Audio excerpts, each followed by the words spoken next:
कैसे हो बेटा, सब ठीक हो? चलिए अपने अगले टॉपिक की तरफ हम चलते हैं।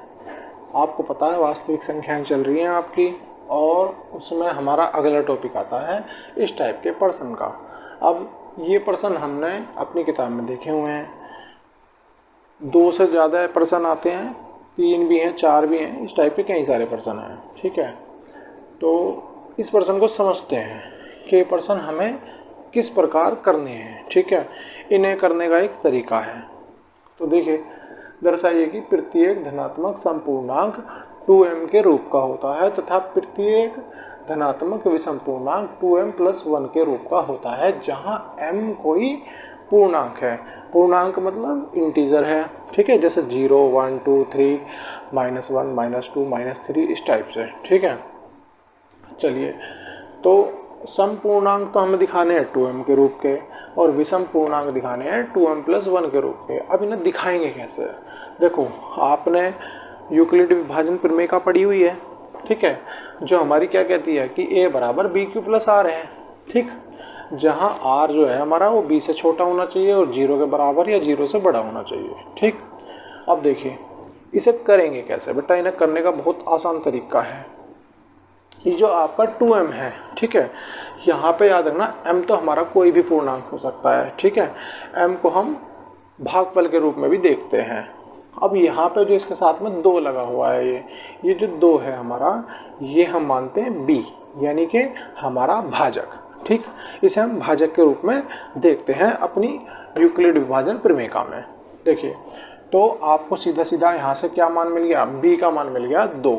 ठीक है, तो ध्यान रखना जो भी यहाँ मान दिया जाएगा, क्वेश्चन में मान लीजिए 4m है और यहाँ पे 4m होता है, यहाँ पे 4m+1 होता, तो आप b की जगह क्या रखते हैं? 4। ठीक, तो अब b की जगह क्या लोगे आप? 2। तो यहाँ पे आप देखोगे, यहाँ पे मैंने एक चीज़ लिखी हुई है कि a बराबर 2m+r। तो यहाँ पे 2m यानी कि 2m+r लिखा हुआ है, तो 2m जो है हमारा किसकी जगह आ गया? b क्यू की जगह। तो यहाँ से साफ हमें पता चलता है कि b का मान हमारे पास क्या है? 2, और q का मान हमारे पास m है। अब ऐसा हम कर क्यों रहे हैं, तो ये भी हमें समझना पड़ेगा। देखो बेटा, हार यहाँ से हमारा 2 और 0 के बीच में आ जाएगा। ठीक है, तो यहाँ से आप देखोगे b बराबर 2, q बराबर m, जहाँ m कोई हमारा पूर्णांक है। तो यहाँ से r के मैं अगर मान निकालना जाऊँ तो बेटे 0 से 2 के बीच में मान निकलेंगे। अब देखो, 2 से तो मैं बड़ा नहीं ले सकता, 2 से तो मैं छोटा लेना पड़ेगा, लेकिन कैसा होना चाहिए? पूर्णांक, दशमलव वाली संख्याएं नहीं ले सकते आप। ठीक, तो हम देखेंगे कि r का मान या तो हम 0 ले सकते हैं क्योंकि 0 के इक्वल है, या तो हम इसका मान 1 ले सकते हैं, 1 से बड़ा नहीं ले पाएंगे। अगर मान लीजिए यहाँ पे 4 होता, b का मान 4 होता, तो फिर हम r के कौन कौन से मान ले सकते थे? 0, 1, 2, 3। ठीक है, 3 तक ले लेते। मान लीजिए अगर यहाँ 6 होता तो हम 5 तक ले लेते। तो ध्यान रखना, जितना b का मान होगा उससे छोटा लेना है, 0 से लेके वहाँ तक, b से 1 कम। ठीक, तो वहाँ तक r के मान लेने। अब ऐसा क्यों कर रहे हैं हम, तो आप आगे देखोगे तो यहाँ से आपको क्या एक चीज़ पता लगेगी कि यहाँ से जब हम इसे यूक्लिड विभाजन प्रमेय के अंदर इसे रखते हैं, इन वैल्यूज़ को रखते हैं, इन मानों को रखेंगे, तो हमें एक चीज़ मिलेगी। देखिए, जैसे हमने r बराबर, सबसे पहले हमने स्थिति 1 में r बराबर 0 के लिए रखा, तो r बराबर जैसे ही हम 0 रखेंगे तो a बराबर हमारा 2m आ गया। a क्या है? हमारी कोई विभाज्य है। विभाज्य मतलब हमारी कोई भी संख्या हो सकती है। ठीक है, अब तो a बराबर हमारा क्या आया? 2m। अब 2m आप ध्यान से देखोगे, a बेटे कोई भी संख्या हो सकती है, और हम बात ही सभी संख्याओं की कर रहे हैं। ठीक, तो a बराबर 2m जो 2 से हमारी क्या है? भाज्य है, क्योंकि हमें साफ साफ पता चल रहा है कि 2 इसका क्या है? एक गुणनखंड है।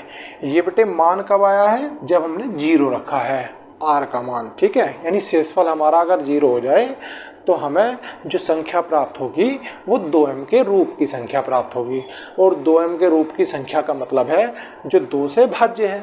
2 से भाज्य इसका मतलब 2 इसका एक गुणनखंड है, और 2 केवल किसका गुणनखंड होता है? सम संख्याओं का, सम संख्याओं का। और चूंकि हम सभी को धनात्मक संख्याएं मान के चल रहे हैं, तो हमारा ये जो रूप आया 2m, ये सभी धनात्मक सम संख्याओं के लिए आया। तो हम क्या लिख सकते हैं कि अर्थात सभी धनात्मक संपूर्णांक जो होते हैं हमारे 2m के रूप के होते हैं। आई बात समझ में। अब देखिए स्थिति 2 में देखें बेटे, r बराबर आपने 0 रख लिया। अब r बराबर कितना रखोगे 1, तो r बराबर 1 के लिए हम रखेंगे। तो आप चेक कीजिए, तो a बराबर कितना आया 2m + 1। तो जैसे ही 2m + 1a आ गया तो आप देखोगे ये जो मेरे पास आया बेटे ये 2 से भाज्य नहीं हो सकता, क्योंकि हम इसमें 2 कॉमन नहीं ले सकते। अगर 2 कॉमन ले सकते तो ये 2 से कट जाता, तो 2 इसका गुणनखंड नहीं है, इसका मतलब ये 2 से विभाज्य नहीं है। और जब कोई संख्या 2 से विभाज्य नहीं होती तो वो हमारी संख्या कैसी होती है, विषम संख्या। ठीक, तो इसका मतलब यहाँ पे जो a आया हमारा वो एक कैसी संख्या है, विषम संख्या।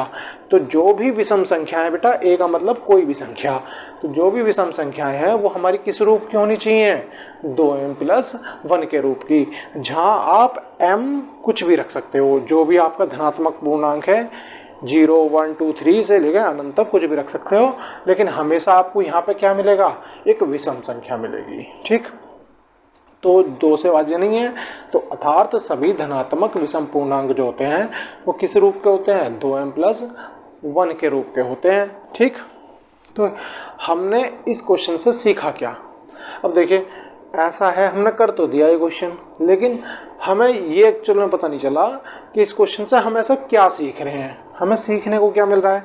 और इससे रिलेटेड, इससे संबंधित हमारे पास और भी क्वेश्चंस हैं जो कि एनसीईआरटी की बुक में भी मिलेंगे और आपको और बुक में भी मिल जाएंगे। ठीक, तो इससे सीखने को क्या मिल रहा है, इससे ये सीखने को मिल रहा है बेटे, जैसे ही आप यूक्लिड विभाजन प्रमेय का इस्तेमाल करते हो तो आपको पता है ए आपकी कोई भी संख्या हो सकती है। ठीक है, और होती तो धनात्मक संख्या है बेटा, यहाँ पर ऋणात्मक संख्याओं का कोई काम नहीं है। ठीक, तो ए आपकी कोई भी धनात्मक संख्या हो सकती है, लेकिन वो सम हो सकती है या विषम हो सकती है।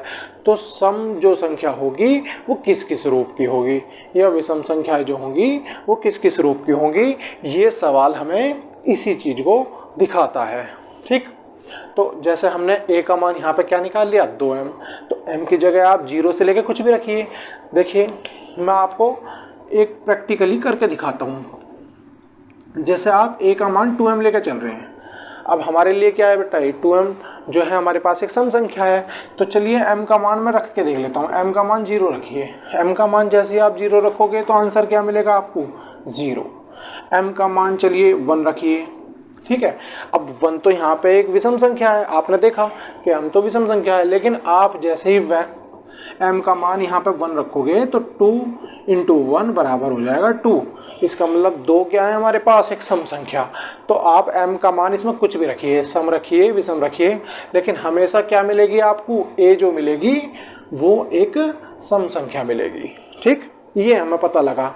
और अगर हम a की जगह क्या लेते हैं, 2m + 1 लेते हैं, तो यहाँ से हमारे पास सारी की सारी संख्याएं कैसी आएंगी, विषम के रूप की। ठीक, तो ये हमारी विषम संख्याएं हो जाएंगी, ये हमारी सम संख्याएं हो जाएंगी। तो हम जो है इस a को क्या कर रहे हैं, सम और विषम में वितरित कर रहे हैं। ठीक है, विभाजित कर रहे हैं। तो और वो किस किस रूप के हो सकते हैं ये हमने दिखा दिया, यानी 2m और 2m + 1 के रूप के हो सकते हैं। ठीक, तो यही हमारे इस क्वेश्चन को करने का एक पर्पस है। ठीक है, और भी सवाल है वो भी हम अगली वीडियो में आपको करवाएंगे। धन्यवाद।